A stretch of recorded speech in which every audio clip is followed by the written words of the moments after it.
Hey guys, welcome back to the channel, and today is Monday, December 12th, and that means I owe you guys a recap on last week's training activity. Now, this review here is going to cover December 5th through yesterday, December 11th, and pretty much what I did during that time frame is I did Trainer Road, Sweet Spot Base, High Volume, and I was on week number 4 last week, so I'm going to pull up my Strava activity here, which is where I save all of my training data over to.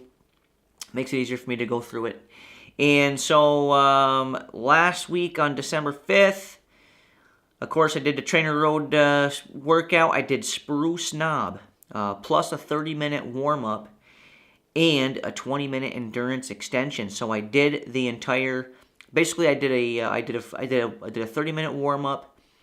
Then I did the Spruce Knob workout, and I finished it with a 20-minute endurance extension. I've been doing this here the last couple of weeks on Trainer Road. I've been pretty much wanting to continue to work on my aerobic base, so I've been extending a lot of my rides on Trainer Road, either a half hour, sometimes as much as an hour. Just doing the intervals or whatever the ride dictates, and then I'll just finish that off with some extra endurance tempo to work on my base fitness here, since we are into the base season. Now on December 6th, I followed that up. I did the Darwin workout. I tell you what, that's a very tough workout. Darwin is pretty much 4 by 10 minute intervals at 95 to 99% FTP. Again, I also did a 25-minute warm-up and another 30-minute extension, but that Trainer Road Darwin workout, very, very tough workout. 10 minutes at 95 to 99% of your threshold.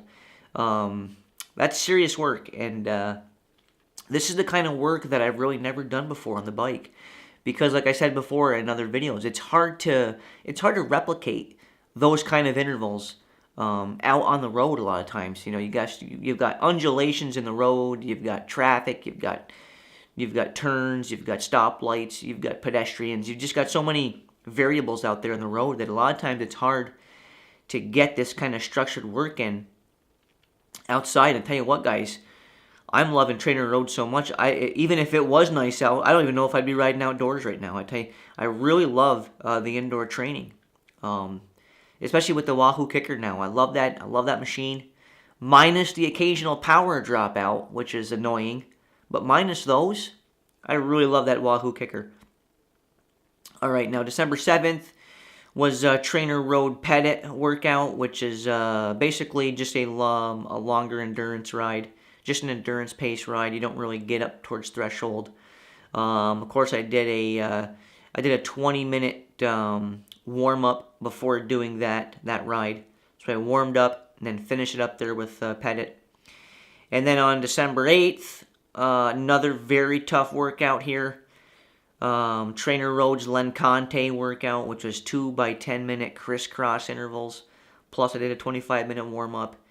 Again, this workout here, you're crisscrossing above and below your FTP and puts a lot of stress on you, but that's the kind of stress that you have to do if you want to improve on the bike. And of course, as you guys know, I do like to race my bicycles. I'm a pretty serious racer, and I take my training seriously. And if you want to improve, you have got to do this kind of work.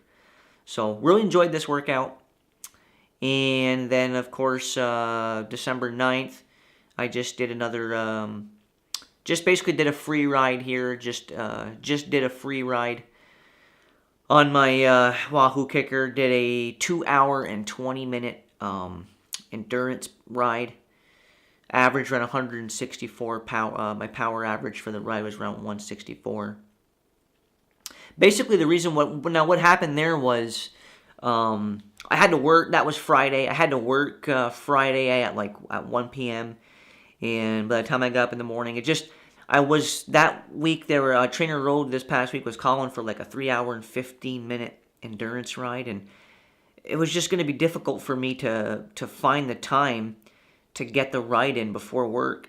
And plus, I don't typically work out early in the morning like that. And doing 315 on the trainer early in the morning, I just wasn't feeling it, honestly. I actually had intentions of doing it, but I just wasn't feeling the workout that day. Being early in the morning, I just wasn't coming together.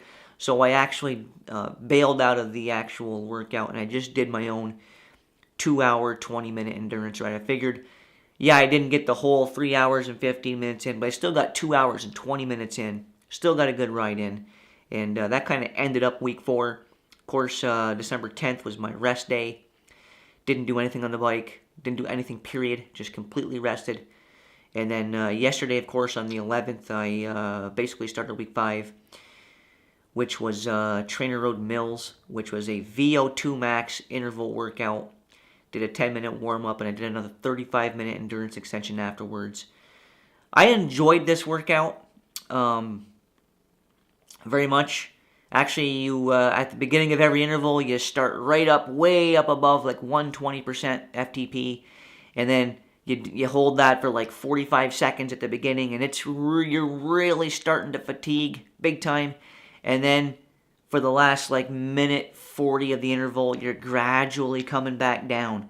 So the interval kind of comes to you a little bit. And very good workout. Enjoyed that one.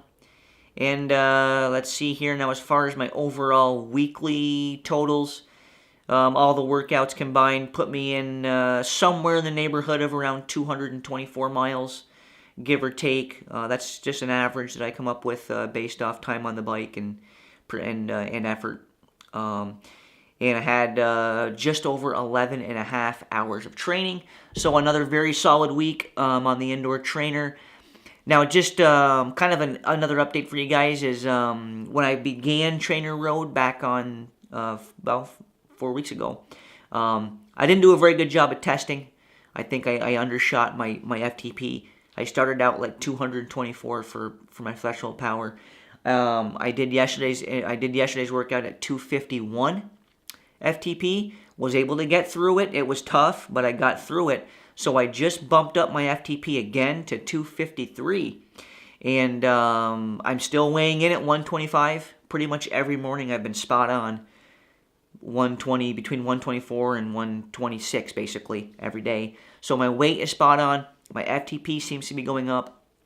And just doing a quick equation, 253 into 125 would put me somewhere in the neighborhood of about 4.4 watts per kilo. So I'm slowly inching up on that number. Of course, as you guys know, my goal for 2017 is to reach 5 watts per kilogram FTP. I don't know if I can get there. I'm going to try. I'm encouraged that I seem to be on the rise anyways at this point. So thanks again. Thanks, guys, for tuning into this week's training review. I'll be back with you guys again next week to let you know how this coming week is going to go on the bike. And as always, I appreciate all the support here in the channel, and I look forward to seeing you guys right back here in the next video.